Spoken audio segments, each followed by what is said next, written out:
сайн байцгаана уу? Өнөөдрийнхөө дугаараар та бүхэнд Nomad Runner буюу манай Forerunner машин манай гэр бүлийн нэг гишүүнийхэн талаар танилцуулах юм аа.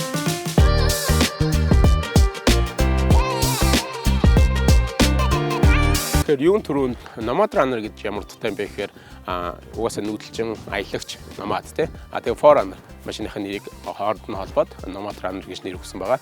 Машин сонирхчдын хувьд бол мэдээж машин дуртай хайртай машинд нэр өгөх тохиолдол бол зөндөө байдгийг та бүхэн мэдж байгаа хаа. Тэгээд яагаад энэ машиныг сонгох болсон юм бэ? Яагаад заавал Forerunner-ыг сонгох болсон юм бэ гэдэг талаар л өнөөдрийнхөө дугаараар та бүхэн танилцуулах гэдэг байгаа юм. За манай энэ Forerunner маань болох дээр 5 дахь үеийн 5th generation гэж ярьдаг 5 дахь үеийн Forerunner 2016 онд үйлдвэрлэгдсэн загвар. Тэгээд энэ 5 дахь үеийн Forerunner манаас дотроо мэдээж хэд ангилтай SR5 тэр нь премиум гэдэг ч юм уу TRD Offroad тэгээд limited болон TRD Pro гэсэн загваруудаар бас ялгардаг. Гэхдээ ерөнхий төрхийг нь аваад хараад үзэх юм бол ерөнхийдөө яг л ийм загвар бол маш олон жилийн турш хадгалж байгаа. Ялангуяа яг энэ нүүрний төрх энэ загварыг бол 2014 оноос хойш хадгалсан хിവэр байгаа ийм загвар байгаамаа. 2014 оноос өмнөх загварууд маань уртлын их гэрэл нь жоохон дөрвөлжин загвартай байдаг.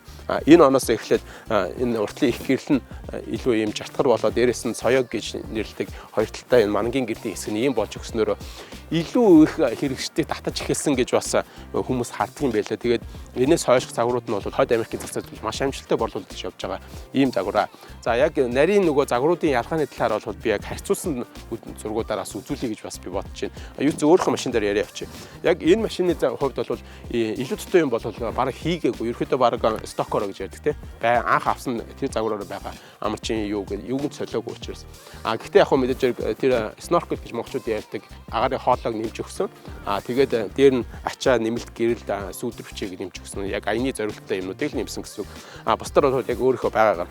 Тэгэхээр машинаа аваад бараг 1 жилийн хугацаа өнгөрцөн байна. Өнгөрсөн 1 жилийн хугацаанд бас яг тодорхой хэмжээний аяллууд хийж үзээд машинтайгаа танилцаад бас хэр их оффроуд те чадвартай би өөрөө ч бас нэг төдийлөн бас ингэж адал явдал оффроуд аяллуудыг хийж үзэж байгаагүй. Яг нөгөө машин замаараа явсаар байгаа л хүсэл орчдөг ч юм уу архангаа дандаа замаараа яваад очдог газрууд усынхаа нуурыг очиод үздэг. Энэ аяллуудаа хийсэн ч гэсэн замаасаа гараад их явдаг аяллуудыг ерөөхдөө хийж үзээгүй байсан болох тэр энэ төрлийн машиныг сонирхож бас анхнаасаа авсан. Тэгээд бас машинтайгаа танилцсан. Өөрийгөө бас жоохон дадлгажуулъя гэдэг үүднээс өнгөрсөн 1 жилийн хугацаанд цөөн тооны аяллуудыг хийж үзсэн. Тэгээд ямар ч гэсэн бидний манай гэр бүлийг бол гонсоолгоогүй хүрх гэсэн газар манд хүргэж өгсөн те.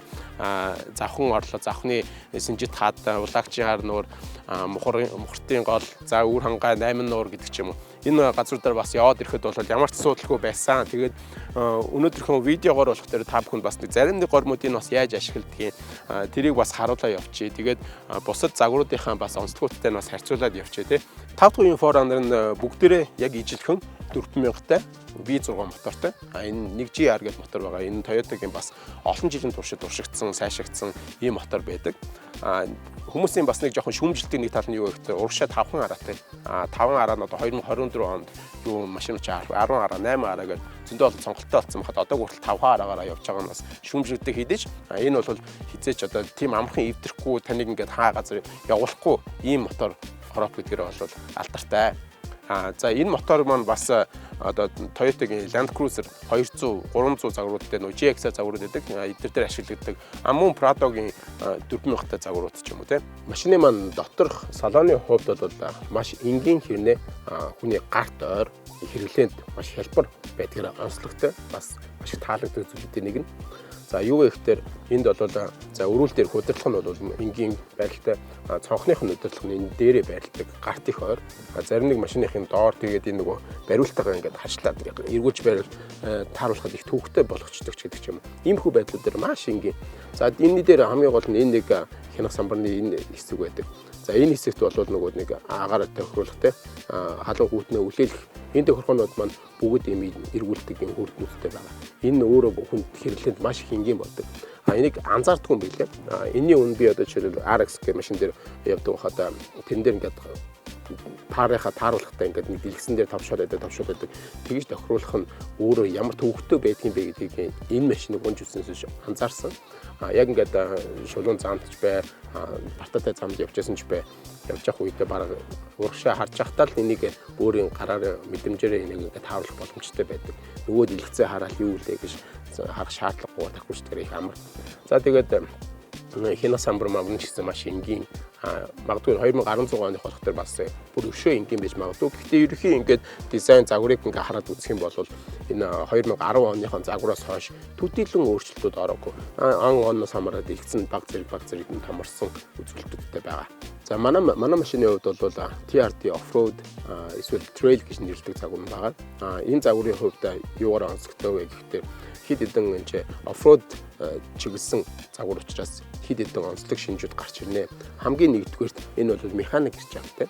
Механик гэрчаак нь болохоор мостондоо залгах гэж ярьдаг хүндрүүлэхтэй механикаар залгах юм гэрчаактай гэсэн онцлогтой. Энгийн SR5 болон limited загварууд нь электрон буюу эргүүлдэг хүр дээр бас хүндрүүлэгчээр залгадаг онцлогтой гэдэг юм. За энэ дээр тэгээд дээр нь бас энэ дээр удирдлага илүү нэмэлт удирдлагатай байж үүдэг. Энэ дээр юу гэдэг вэ гэхээр crawl control гэж байгаа. Crawl control нь бартад замын одоо юутай cruise controlтэй төстэй. Бартад зам дээр хурдаа хамгийн багаар одоо хязгаарлаж тэгтээ автоматар явуулах боломжийг олгодог горно.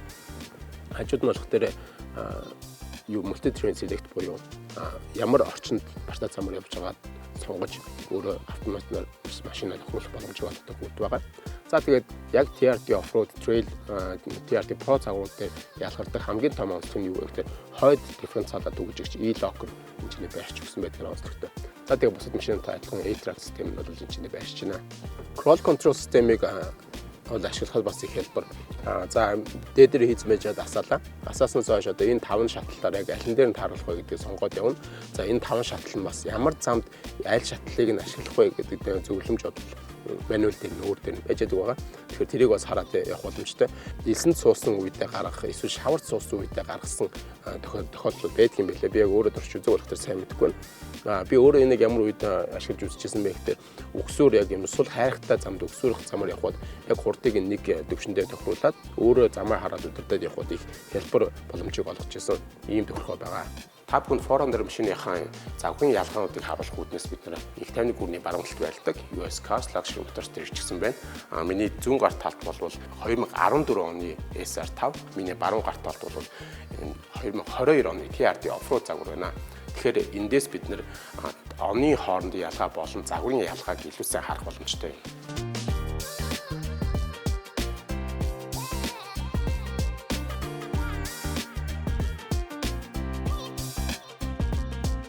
Тэгэхээр би өөрийнхөө машин дээр бас ярьж ирсэн. Ер нь бол Forerunner машины энэ нүүрийн загвар дизайн бол 2014 оноос хойш өөрчлөгдөөгүй. Энэ жишээлбэл 2022 оны загвар ч гэсэн яг энэ төрх нь бол хадгалагдсан хэвээр байгаа. Энэ дээр нэг зүйл нэмэгдсэн энэ ч радар нэмэгдсэн. Урд машинаа мэдрэх, машин дагаж явах зэрэг үйлдэлээр ашигладаг радар нэмэгдсэн. Мөн премиум загварууд дээр урталтад камертай 360 камертай болж өгсөн байдаг. За тэгэхээр энэ бол 2014 оны SR5 загвар байж байна. Тэгэхээр ерөнхий төрхийг нь харах юм бол яг адилхан. Гэхдээ энэ чинь хамгийн том онцлог хоёр зүйл байдаг. Нэг нь юу вэ гэхээр энэ хүндрүүлэгч маань энэ чинь бол эргүүлдэг юм хүрцтэйгээр ялгаатай. TRD off-road загвар бол механик гэрчаактай байдаг. За мөн дээр нь multi terrain select болон crawl control-ын удирдлага энэ дээр ороогүй. Тэр нь удирдлагагүй байдлаараа бас ялгаатай. За тэгээд бус зүйл нь бол ерөөхдөө адилхан. Яг нь SR5 загваруудыг харах юм бол энэ салоны энэ оруулгууд нь бүгд хаарл байдгаараа бас нэг онцлогтой. TRD off-road-ууд маань бол илүү хар салонтой байж өгдөг. За энэ дээдлийн удирдлага дээр адилхан зүйл нь юу вэ гэхээр A-track гэдэг гурван маань энэ дээр ч гэсэн байдгаараа бас даваа талтай. Энэ дээр нэг зүйл нь болохоор DAC гэж байгаа. DAC нь болохоор downhill assist control гэдэг удирдлага байгаа. Бусдаараа бол ер нь бол ялгахдах юм бол маш бага. 5 дахь үеийн Forerunner-ийн хувьд бол 4 дахь үеэс энэ хойдлын суудлын хэсэг маань илүү зайтай болсон гэж боддог. 215 хайлуу гэс дээр бас хүмүүс сайн мэддэг. Хойдлын суудлын дээр сууж үзэх үед бол нэлээд их тулдаг тийм. Энэ зай бол энэ 5 дахь үеийн Forerunner дээр бол илүү том болж өгсөн. Хойно сууж явах үед бол урд түрүүн би ингээд яг жолоочийн байдлаар сууж явах. За миний хувьд бол метр 75 бас их өндөр биш учраас надад бол илүү их зай байна. Толгойн дээр ч гэсэн бас хангалттай зай байгаа. Яг нь ер нь Forerunner машины загварын нэг онцлог нь бас дээд зай маань бас хайцангуй бага байдаг. Prado ч юм уу тийм Land Cruiser загваруудтай харьцуулахад бол энэ зай бол хайцангуй бага. Гэхдээ бол энэ бол хангалттай гэж бодож байна. За тэгээд энэ голын climate control буюу энэ синсний эсвэл маш энгийн ер нь бол энэ машин маань өөрөө их энгийн хэрэглээнд зориулсан гэж хэлж байсан. Тийм luxury control бол байхгүй. Ер нь синс бол үлээж ин дээрээс нь тэгээд 12 вольтын оролт маань байна. За тэгээд холдоо мэдээж гадны түвшлэг, ундааны тавир ингээд болоо. Бус нь бол бүгд маш энгийн. За зарим нэг загварууд дээр 3 дахь игнээ бас ард нэмж өгсөн байдаг. 3 дахь игнэнд бол 2 хүн суудл нэмэгддэг. Гэхдээ тэр загварууд маань бол SR5 премиум лимитэд загварууд дээр бас байдгаар онцлогтой. Энэ SR5 загварын маань хувьд бол ийм хойно 3 дахь игнэтэй загвар байна. Тэгэхээр 3 дахь игнээ маань ийм 2 жижиг суудалтай. За миний 1.75 м гэсэн толгой бол дээр ерөөдөө тулна. Том хүн суухад ер нь жоохон тохиомжгүй. Зайны хувьд нэлээд тавчуу ийм суудал байдаг. Яг энэ чинь ингээд нэг ундааны тавир мавиртай. 2 жоох хүүхэд ороод суухад бол ерөөдөө хангалттай.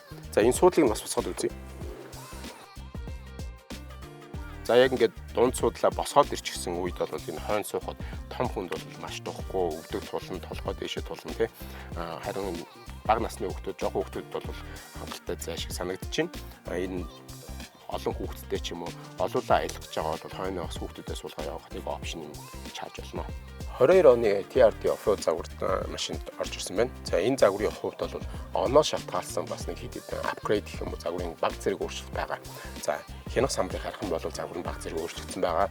Хамгийн том нүдэнд харагдах зүйл бол хөгжмийн хэсэг, дэлгэцэн томорсон хөгжмийн удирдлагын байрлал маань баг зэрэг өөрчлөгдсөн харагдана. За энэ дээр бусдаар харах юм бол их онцгийн өөрчлөлт байхгүй. Яг өрүүл дээр удирдлага дээр бас ганц хоёр өөрчлөлт орж ирсэн. Түрүүн хэлсэн радар болон Toyota-гийн safety system гэж үүдэг. Тэрний шалтгаалсан радарын удирдлага мөн цагаан зураас мэдрэх удирдлагуудыг нэмж өгснөөрөө бас онцлогтой. Бусад зүйлийг харах юм бол их ялгаа байхгүй. Мөн хүмүүсийн дунд яригддаг TRD болон Trail гэд хоёр онцоор нэрлэгдэж байдаг. Тэгэхээр 2016 оноос өмнөх загварууд бүгд Trail гэдэг нэртэй явдаг. Тэрнээс хойших загварууд маань TRD гэж нэрээ өөрчилсөн. Түүнээс загварын урд өөрчлөлт ороогүй. Тэрийг дагаад одоо энэ арааны гэсэн ирчэк маань болохтой TRD гэсэн тэмдэглэгээтэй бас солигдож өгсөн байна. Татуугийн Forerunner-ийн арын багажийн зай бол иймэрхүү байна. Миний хувьд бол хангалттай уужуу том зай гэж боддог. За энд бол илүү тутам байхгүй энэ хөрөх залхахад зориулагдсан 400 ваттын залхуур болон 12 вольтын залхууруудаас байгаа. 3 дахь игнэтэй загвар дээр энэ багажийн хэсэг маань баг зэргийн зай алддаг бас онцлогтой. За энэхүү SR5 загвар маань болохоор 3 дахь игнэтэй гэж ярьсан. 3 дахь игнэтэй загваруудын 3 дахь игнийг гаргаад ирсэн үед маш бага зайтай байдаг. Энийг буулгаж илүү том зайтай байгаа. 3 дахь игнийг буулгасны дараа ч гэсэн энд доороо бас маш их зайг нэг авчихсан юм хэсэгтэй. Тэгэхээр энгийн загваруудаас арын багаж маань багтаамж яваад баг зэрэг багасч өгдөг. За сүүлийн жилүүд Монголд Forerunner сонирхтын тоо нэмэгцээр эрэлт хэрэгцээний жис өсөж жоохон анзаарч байгаа. Гэхдээ энэ хүү загвар маань зөвхөн Хойд Америкийн зах зээл дээр зарагддаг загвар учраас Монголын ард түмний дистрибьютор байдаггүй. Тэгэхээр энийг худалдаа авахчдад бас нэг жоохон төвөгтэй байдал бий болдог. Үүн дээр бас та бүхэнд хэдэн зөвлөгөө өгье. За Америкаас импортлогдож байгаа машинуудыг авахд анхаарах ганц дүрэн байдаг нь юу вэ гэхээр винчек буюу арлын дугаараар нь шүүж үзэх байдаг. За энэ юу гэсэн үг вэ гэхээр машины арлын дугаарыг зүгээр Google дээр л бичээд оруулаад харахад ихний ээлжийн мэдээлүүд гарч ирдэг. Америкийн зах зээлийн онцлог нь юу вэ гэхээр тухайн машины боловсруулсан цагаас эхлээд гадагшаа хэрвээ гарсан бол тэр одоогийн хүртэлх хугацааны бүх мэдээллийг интернетээс авах боломжтой байдаг. Хэрвээ нэмэлт мэдээлэл авахыг хүсвэл бас жоохон төлбөр төлөөд илүү их дэлгэрэнгүй мэдээлэл авах боломжтой сайтууд ч гэсэн байдаг юм аа. За мөн Монголд дөнгөж орж ирсэн машинуудаа сонголт хийж байгаа тохиолдолд илүү найдвартай дилер шопуудыг сонгох зүгээр санагдсан. Миний хувьд бол US Car-ыг сонгож хөгжлүүлээд машин авсан байгаа. Эднийх бол яг машины чинь тухайн борлуулалт хүртэлх хугацааны түүхийг бүхэлд нь үзүүлж агаад борлуулдаг учраас бас илүү онцлогтой. Мөн эднийхээ дамжуулаад Америкийн зах зээл дээр байгаа машинуудаа шууд худалдаа авалт их боломж бас байдаг юм аа. Forerunner хотод ямар нэг шулуун цааны домдод ямар нэг хүмүүс сонирхдаг. За 4000 мотортой гэж ярьсан. Тэр мотор нь өөрөө яг хин биетэй маш сайн тохирсон хорт хүч авах гэж том өөрөөр аваад үздэг тийм шиг байдаг. Яг ижил төрлийн хайлуугс баадануудын 2700-тай загварууд нь бол яг тэр талдаа дандаа шүмжлэгддэг шүү дээ. Тэр нэг юм аффектэн юу вэ гэхээр чи өөрөө оффроуд үзсэн юм шиг. Дээрээс нь нийлээд өвчин биетэй учраас яг салхисрах чадварын үнэтэй тэрийгээ дагаад яг crossover гэх машинаас бол хав дух яг тэр хорт хүчний хувьд мэдээж энэ баг зэрэг суул байдаг. Гэхдээ энэ төрөлхийнхаа машинууд бол хурд хэмжээнд бол хайж болтдгүй юм шиг байна. За яг 5 дахь хуулийг харьцуулаад тэр тал дээр бас нэлээд их хурд хүчтэй загвар учраас Land Cruiser 200, 300 гэдэг том машинуудыг харьцуулдаг. Тэдрээс бол хурд хүчээр бол дутсан байхгүй. Гэхдээ тэгж харьцуулахдаа зарим хүмүүсийн алдаад нэг юм юу гэхээр тал тухын мууштай гэж бас мууш хамтлаг байдаг. Гэхдээ энэ хоёр машин чинь орон 100 сая зүйн байгаа гэдэг бас тухайн үед тооцохон барьцтай шиг санагдаад байна.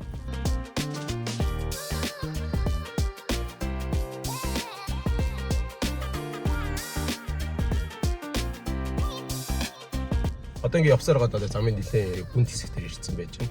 Энэ газар руу яг хамгийн анх машин авчаад эхнийх өдөр баг энэ дэшээ гарч ирсэн. Яг уулын өрөө дээр очдог. Тэрэн дэхтэй ингээд хэсэг газар жоохон эвгүй замтай. Тэгэд энэ замаар албаар явж дахиж нөгөө яг зарим нэг одоо энэ хийдэг тохиргоонууд ч юм уу те хөндлүүлэн, мосто залгана, дэвд чи крол контрол зарим нэг юмнуудыг ажиллуулж үзэх бас туршилт хийж харуулах боломж олдох юм болов уу гэж яг энэ замыг дахиж сонгоод явах гэж байна. Тэгэд ямар ч ихний ээлжинд бол энэ ч хүндрүүлээд follow гэж ярьдаг те хүндрүүлэгчэндээ чи anchor traction control бүхнүүд нь алга болчихж байгаа. За тэгээд ихний ээлжинд зүгээр шууд cross control-оор удирдах явах гэдэг үзье. За тэгээд хийгээд cross control асаагаад хурдыг нь нэг доороос хоёрт тавьчих. За тэгээд cross control яадаг вэ гэдэг. За энэ ингээд дуурч байгаа нөхдөр cross control өөрийнх нь ажиллаж байгаа систем. A-track-аар давхар хасаачих. A-track системийг асаацсан нөхцөл дугуй хийх яадаг, хянж өгдөг. За тэгээд яг ингээд cross control-д ажиллуулж явж байхад бол ингээд би өөрөө хаазан дээр гიშх шаардлага гардаггүй.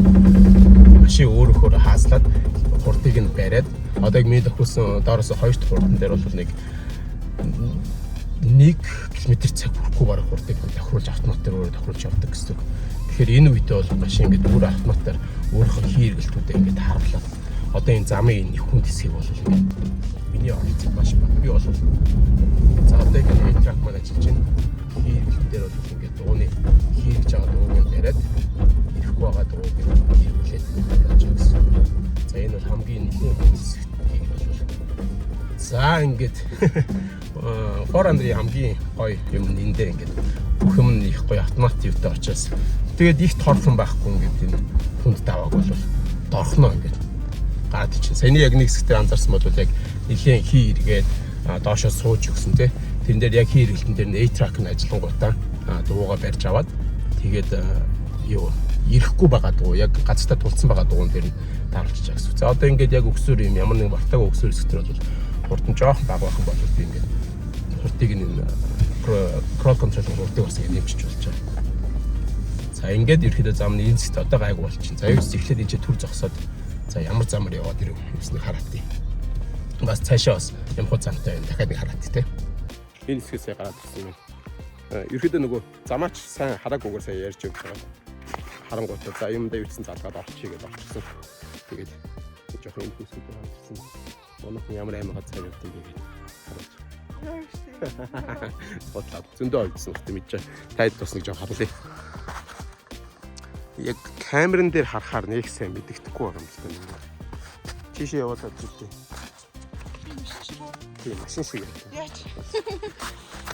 Тэгээд камер дээр болох тэр нэг хэр огцсон юутай байгааг сайн харагдахгүй байгаа одоо. За нэг ханцаа нэг юм хүү гэж харуулах юм.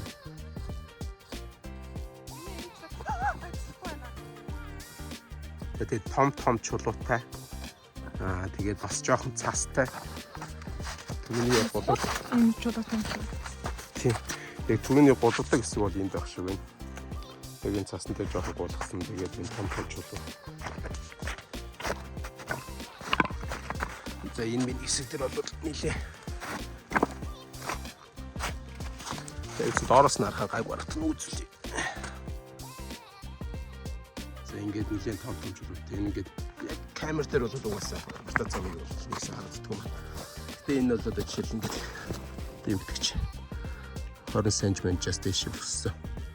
Ийм өндөр чулуутай хэсгүүд ингээд юутай замаар сая явсан байх нэ. За ийм замд бол энэ хэмжээний замыг бол сая зүгээр ямар ч тоолсомгүйгээр гарчлаа. Тэгээд дахиад ийшээ жоохон яваад үзье. Энэ дэшээ гарахад бас дахиад хэд хэдэн бас нэг юм хөө ибүүс болгож байдаг байсан. Энэ яг өнөөдөр бол машин зам харагдахгүй, явган хүмүүсийн зам, мотоциклийн мөрөөс харагдаж байна. Тэгэхээр одоогор яг нэг машин явах болох төр замны ямар байгааг мэдэхгүй байна. Зарим хэсгийг нөгөө явж үзье. Харж байгаад бас явж үзье тэгээд. Гэтэ гарч байх асуудал гарч байх. Яваас гарч байхдаа ямар хэмнүүд болж байна. Тэгээд бас харуулъя. За дээшээ алхаж үзлээ. Дээдл дээр нэг хэсэг газраас хийгүүн байна. Тэгэхээр тэр хэсгээр бас гарахтаа бас жоохон боломжтой гарахгүй болохгүй юм байна. За эхний ээлжинд бол яг их олон юм хийхгүйгээр ингээ байгагаар нь гаргах гэдэг үзээ. Гэхдээ дээр очиод тэр хэсэг дээр магадгүй хойтлоо төгчээд гараад их зүгээр ээж магадгүй. Тэгэхээр тэрийг бас хэрэг гарч чадахгүй бол ашиглаад үзье те. Эхэндээ одоохондоо бол би юусэн A-track асаачи follow буюу бид ярьснаар ярьж ажилласнаар хөндлөлгчөндөө хийчихсэн. Тэгээ зүгээр дээгээр яваад үзье. Яг дээр очих тэр бас юм яаж өгч чадах нь харъя те. Машина авчаад хамгийн анх энэ дэшээ гарч ирсэн. Өмнөөс гарч үзээгүй байж байгаа. Тэр бол 100 байсан л та. 100 гарахад бол гэхдээ яг энэ хэсэг энэ нөгөө дээрээс бас уулын үер орж ирдэг болохоор ингээд тийм зам нь их хэвтэрсэн ингээд жоохон хонхор юм үүсчихсэн гэх юм билээ. Тэгэхээр бас яг тэр бүрээс машин гарахад бас төвхтэй. За яг энэ үеийн хэсэг бас жоохон тийгүү харагдсан. Нэг жоохон дайлуулсан гарчвал айгу баха. За миний хувьд одоо яг нөгөө хөндлөлгчөндөө хийчихсэн A-track асаачсан явж байгаа. A-track нь бол хэлсэн бүх foreigner-т байдаг. Тэгвэл энийг ажиллаж байгаа үед бол нэг дугуй хийрэхэд тэрний эсрэгтлийнхэн дугуйд тэр хийрэж байгаа хүчийг шилжүүлэх маягаар газартаа яг тулцсан байгаа дугуйруу шилжүүлэх маягтайгаар ингээд батанаас татдаг. Дифференциал төвчгчийг одоо нэг жоохон мимик хийжтэй. Тэрний голыг жоохон бичлүүлж авч юм шигсэн.